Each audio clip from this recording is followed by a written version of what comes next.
Coach Josh Hoyle joins the podcast, the former JSU Gamecock and corner Yellow Jacket, currently coaching at Orange Beach, living that beach life. Coach, have you got burnt out on seafood yet? No, I haven't. I'm not even gonna lie to you. But you don't eat it as much as you would think when you move down here. It's still obviously really good, and it's a lot more readily available than it used to be, but not as much as quite often as you would think. Obviously, you're a baseball guy, but we also share something in common in that we both played quarterback for corner. What was your first love? Was it always baseball?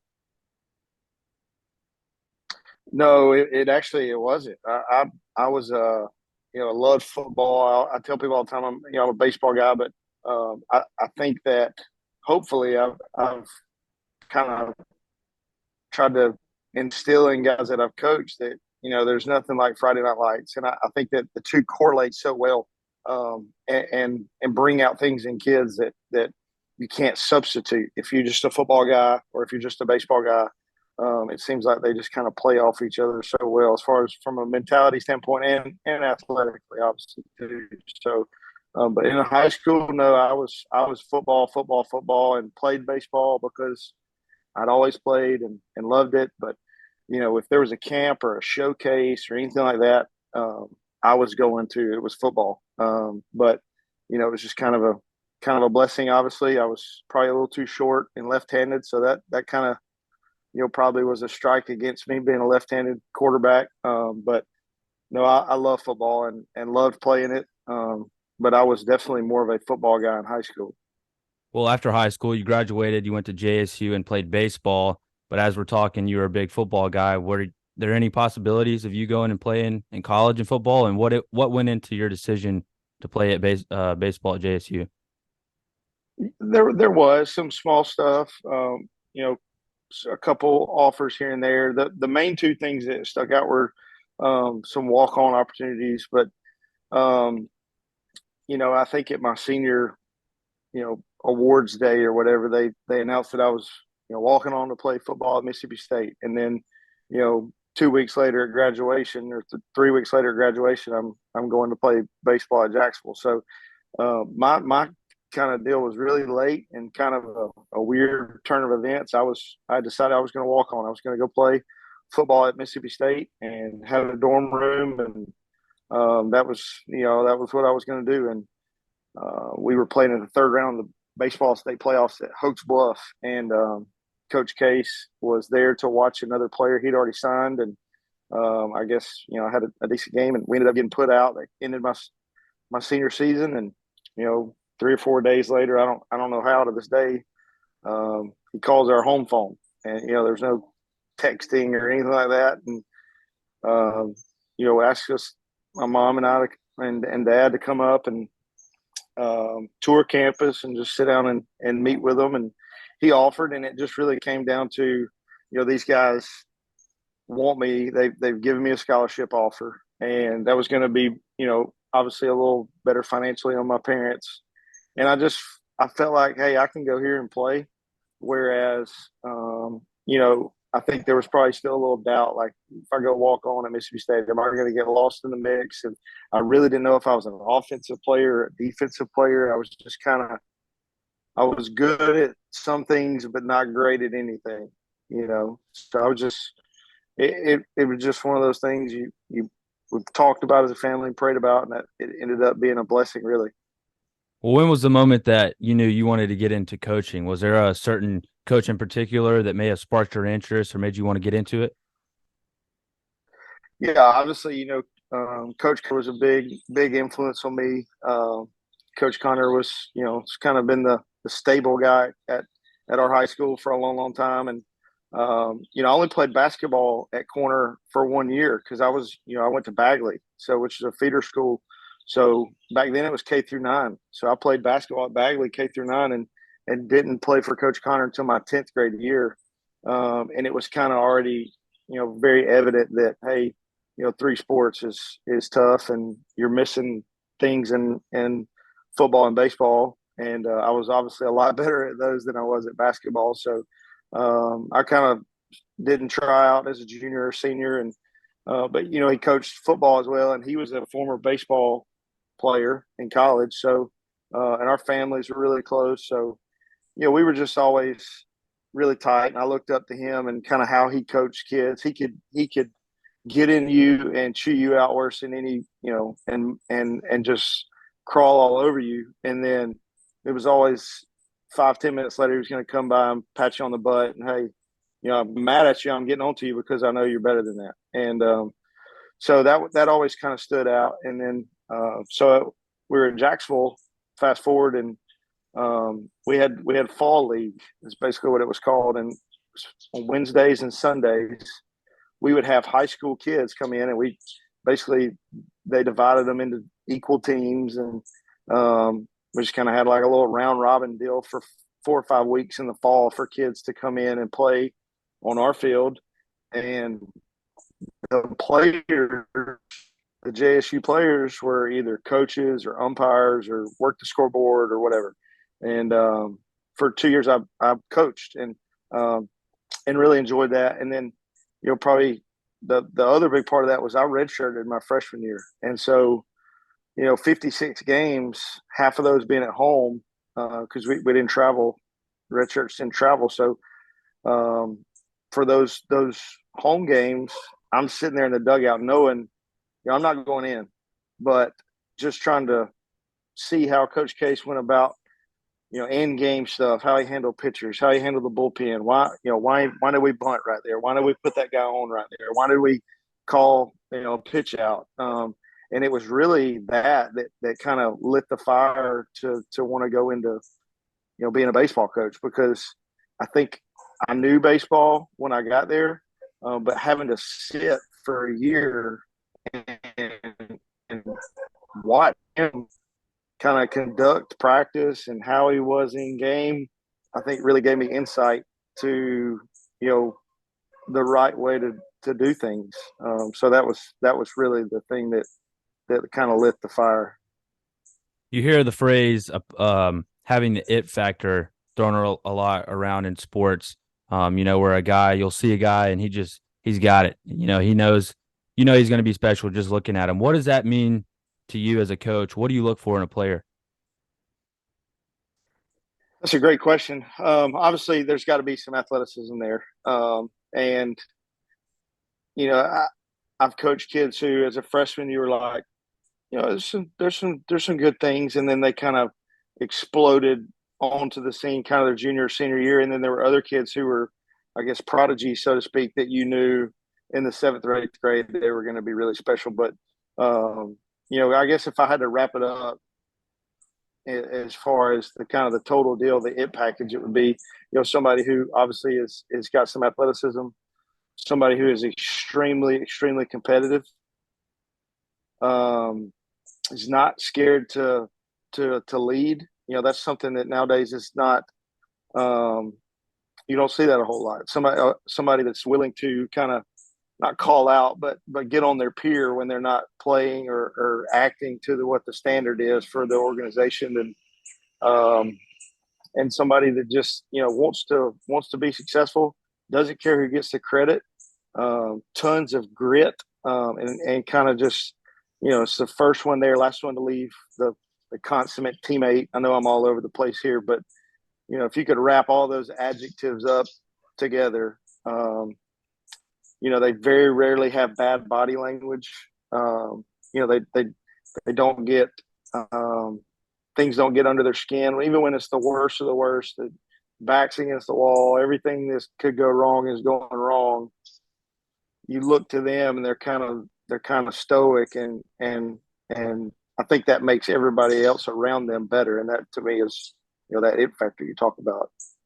Well, Coach, let's go back a few years to 2016 when you guys played Russellville in the playoffs. And correct me if I'm wrong, but I'm pretty sure that's the closest Corner's ever gotten to a state title game. And I can remember I was in high school during that. I can remember the school having to truck in extra bleachers and all that to put in the outfield and stuff. And you had some pretty talented players on that team. You had Jackson Tavell, was getting some pretty big MLB attention in high school, went on to Ole Miss and JSU. My boy Sam Knowlton, pitcher, went on to play at Mississippi State. Take me back to that year. What was that year like for you? It was really special. First off, because we had a lot of good players, but we had a lot of good young men too. They were all bought in. We had zero drama. That was the thing that really sticks out is uh, they loved each other. They hung out off the field.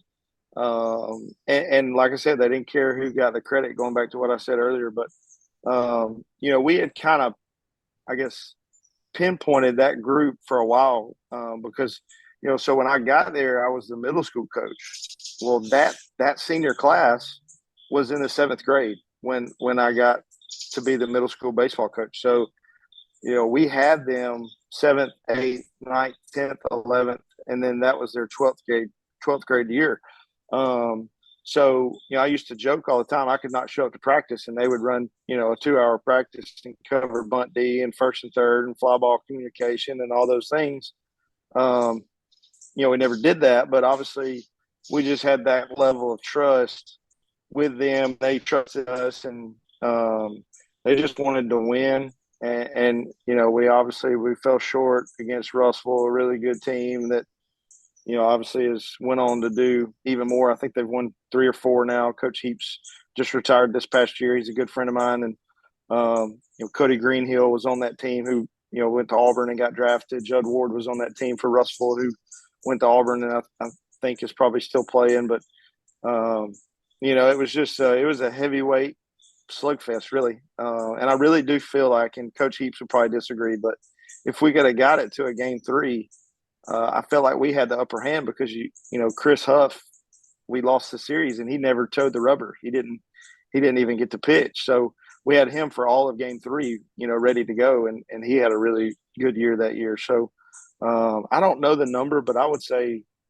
it's got to be 6 or 7 guys off that team went on to play college ball, and Sam's still playing. He's at South Alabama now, and Jackson finished up at Jacksonville State, and Kevin, and Bryant, and Devin Daniel, and just a lot of really good. Dylan, or I guess Dylan had already graduated, but some really good players that were fun to coach, and they played loose, and we had fun, and it was just it's a once in a lifetime type group.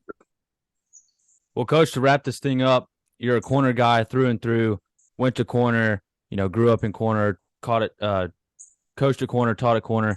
What went into your decision to finally just say, "Hey, I'm going to pack it up and move to Orange Beach"? It was tough, honestly. It was probably one of the toughest decisions that my wife and I have ever made. And obviously, she's from Baldwin County.